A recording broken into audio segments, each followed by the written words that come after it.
এখন আমি 1 লাখ টাকা আর দিতে পারবো না। 70,000 টাকা বেতন আমার, 20,000 টাকা এনে আমি খাই পড়ি।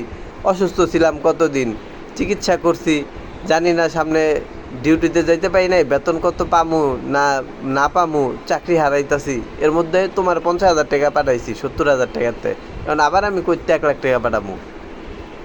স্বর্ণের দাম ডাবল না বেড়ে 10 গুণ বাড়ুক, এখন আমি 1 লাখ টাকা পাঠাইতে পারবো না স্বর্ণ কিনার লেগা তোমারে। হ্যাঁ, আমি তোমার সাইডে দিতে পারবো, নগদ দিতে পারবো 3 লাখ। স্বর্ণ কিনার লেগে 1 লাখ দিতে পারবো না। ওইটাই আমি চুরি করে জোগাড় করবো, আমি কিডনি বেচালামো আমি, তারপরেও 3 লাখ টাকা দিয়ে তোমার সাইডে দিব, যদি তুমি রাজি থাও, ভালোভাবে সব কিছু শেষ করো।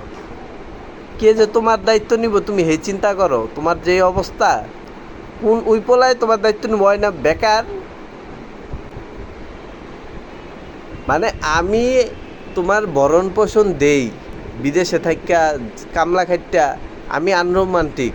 ওই পোলায় বেকার দেশে থাকে, ওই পোলায় তোমার কাছে রোমান্টিক। এতদিন কইতা আমি একটা ফুলও দেই না, তো ফুল আগেই দিতাম তাহলে আগেই কইতা। এই ভরণ পোষণের লেগে মাসে মাসে 50,000 টাকা না দিয়া ফুল কেনার লেগে 500 টাকা খরচ করতাম।